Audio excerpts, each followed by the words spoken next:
the Madman! Welcome to another Castle Nathria card reveal review.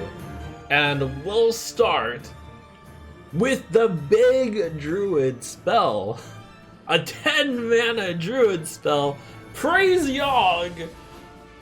Convoke the Spirits. Nature spell. Cast 8 random Druid spells. Targets chosen randomly. We had to crunch the numbers. How good are random Druid spells? What will this do in general? I think it's actually a little bit worse, substantially less good than casting random mage spells. Why? Because casting random mage spells that are targeted at the enemies, they tend to kill the enemy minions, which is important because when you're spending all of your mana on a turn, well, I mean, the good news is when you're a druid, you only spend half your mana on this card. But when you spend a lot of mana, you tend to want to, balance out the board. So what do you do when you cast random druid spells? Well, you summon a bunch of stuff, you buff a bunch of stuff, which could include the enemy minions. Maybe you cast Celestial Alignment if you get lucky. That is actually a big deal. If you can build a board, buff a board, and then cast Celestial Alignment, and then maybe you get the big thing, which is you gain mana ramp post Celestial Alignment. Like, Convoke the Spirits is easily super insane if the random druid spells are the right spells and you're cast in the right order. But I think someone said it best that when you're a Ramp Druid and you're ramping, you'd prefer for your card that you're ramping to do something expected instead of unexpected. A fun meme card, but I'm afraid this is no Yogg. You mainly ran Yogg in Druid back in the day because you wanted to catch up, you wanted to clear the opponent's board. You wanted to do useful stuff, and while Convoke the Spirits does do useful stuff, namely build a board, buff a board, draw some cards, that's not really what Druid is looking to do with their 10 mana card play. Alongside the Convoke the Spirits card, also was revealed Nightshade Bud. 8 mana nature spell. Choose one, discover a minion from your deck to summon, or a spell to cast. Big mana cost card to basically be very flexible to choose a minion that you want to summon from your deck or the spell you want from your deck. You'd presumably want to run it in a deck with not too many choices so that you always got the one you wanted. So this is like a very big consistency card, but to get that consistency you have to pay a lot. Furthermore, you probably want to get a very big minion or a very big spell to cast. Given that I don't think Convoke is that good, you probably don't want the spell to cast. Probably the most realistic use of this is to cast Celestial Alignment, or to cast the minion that you like after Celestial Alignment. Nightshade Bud does cost 1 mana post Celestial Alignment. This is kind of like a wild card to be able to play anything you want, but when you're discovering you don't actually get anything you want, you only get 3 choices. And given that Celestial Alignment runs multiple spells, multiple minions, you might not actually get the minion or spell you want. So while it's a major consistency fix, this is a lot of mana for that. Probably should be thought of more as a ramp card to like a 10 spell or a 10 minion, but there aren't any great choices here. So ultimately, I think that you're paying too much for this card. But who knows, someday, with more 10 mana minions, 10 mana spells, maybe you'll Nightshade Bud into it. Now how about some actual power here? We've got Lady Darkvein. 5 mana 3/6 Warlock Legendary. Battlecry, summon 2/2/1 Shades. Each gains a Death Rattle to cast your last shadow spell. Holy cow, is that a 5 mana 7/8? Which also casts 2 spells? That's pretty insane. Now, what shadow spells do you want to copy? If you're Curse Warlock, you can copy Abyssal Wave and Drag Below here, and that's another 2 curse cards generated. But you also have just generally good shadow spells, such as Dark Alley Pact, which just summon big stuff. In which case, when your 2/1 dies, it summons an even bigger guy. But you know what? There's cards out here in this set, such as Shadow Waltz, which you might also want to have cast right before casting Lady Darkvein. Shadow Waltz is a 5 mana shadow spell, summon a 3/5 shadow with taunt. If a minion died this turn, summon another. So if Lady Darkvein copies Shadow Waltz, the Death Rattle minion will die, which means you'll get 2/3/5 shadows with taunts. which would make Lady Darkvein if she copies Shadow Waltz. That's a 1928! Wow! Now the Shadow Waltz itself is a 6'10", 4/5. 6'10" with taunt.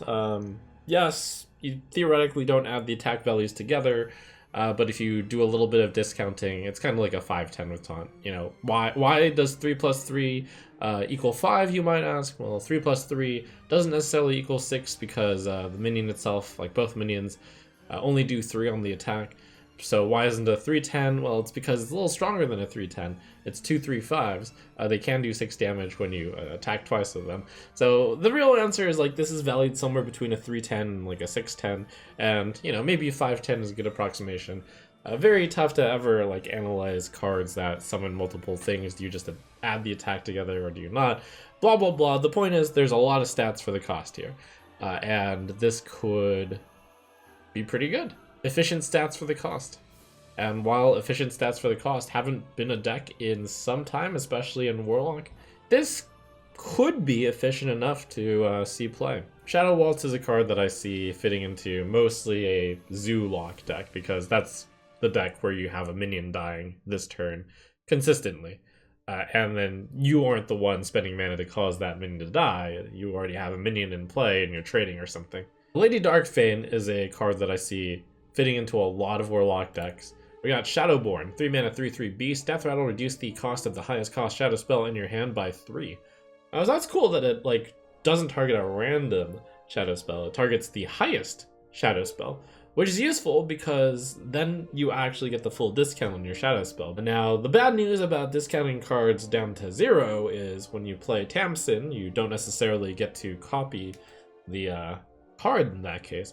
But you can start getting some really disgusting ones if you do discount high cost shadow spells down, because then you can actually Tamsin Abyssal Wave a lot easier, or perhaps you can even Tamsin Twisting Nether. Now Shadowborn is one of those cards which is like spend some mana, store some mana in the future, and shadow spells tend to be in Control Warlock. I'm not entirely sure that this is going to be a card that you can actually fit into a Control Warlock type of deck. If you consider, however, that a discount of the highest cost shadow spell in your hand by 3 is actually worth 3 mana, then this card is like a 0 mana 3/3. It's got some interesting possibilities. Next up, it's a party in the Castle of Nathria. Party favorite totem. 3 mana 0/3 totem for Shaman. At the end of your turn, summon a random basic totem. Infuse 2, summon 2 instead. This is one of those cards that you're definitely going to need to see how much totem love they give the set. I mean, you have the Stone Rite, and admittedly, if you have played the Stone Rite before you play a party favorite totem, boy, that party favorite totem is really good. That is a 6/7 in stats for 3 mana. Move aside, Boulderfist Ogre. You've been outclassed. But what are the chances that you draw your Stone Rite and you play it, and then you play party favorite totem? I don't know about that one. Unfortunately, if you do not have the Stone Rite played, even if you infuse this card, that is paying 3 mana for 0/7 in stats. That's not very good. And sure, the party favorite totem is probably a must kill, but, you know, it's a must kill for a 3 health minion, whatever. So until we see the sick other totem synergy that we're gonna get, this along with the Stone Rite do still seem quite bad. And you know what's worse? It's possible that, you know, we see a few other totem synergies printed in this set, and they're just going to go into the black hole of, well, that still wasn't enough. I guess all these cards still suck. Last but not least, Clean the Scene. Priest Holy Spell, 5 mana. Destroy all minions with 3 or less attack, and if you infuse 3, 6 or less.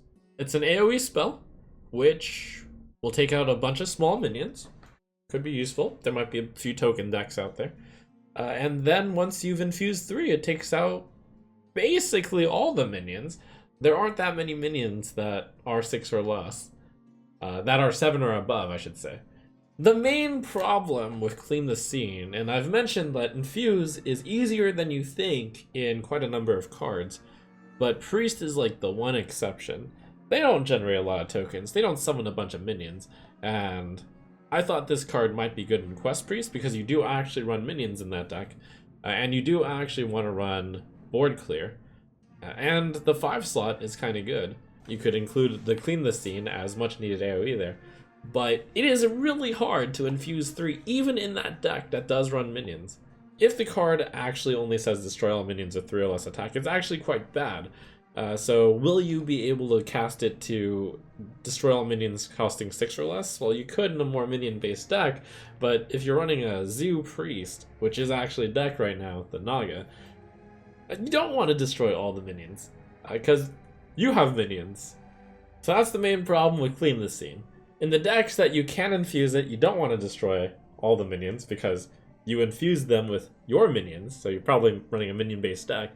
And in the decks that you do want board clear, you're probably not running that many minions, in which case Clean the Scene is terrible. There you have it for today's card reveal reviews. We're on the home stretch here. About half a week more of card reveals, and then we got the big Theorycraft stream. So Theorycraft of a bunch of the new decks out there. I'm going to build very Castle Nathria flavored decks. We're going to give them a whirl, see how good they are in practice. So looking forward to that, and of course, as always, looking forward to more Murder Castle Nathria reveals.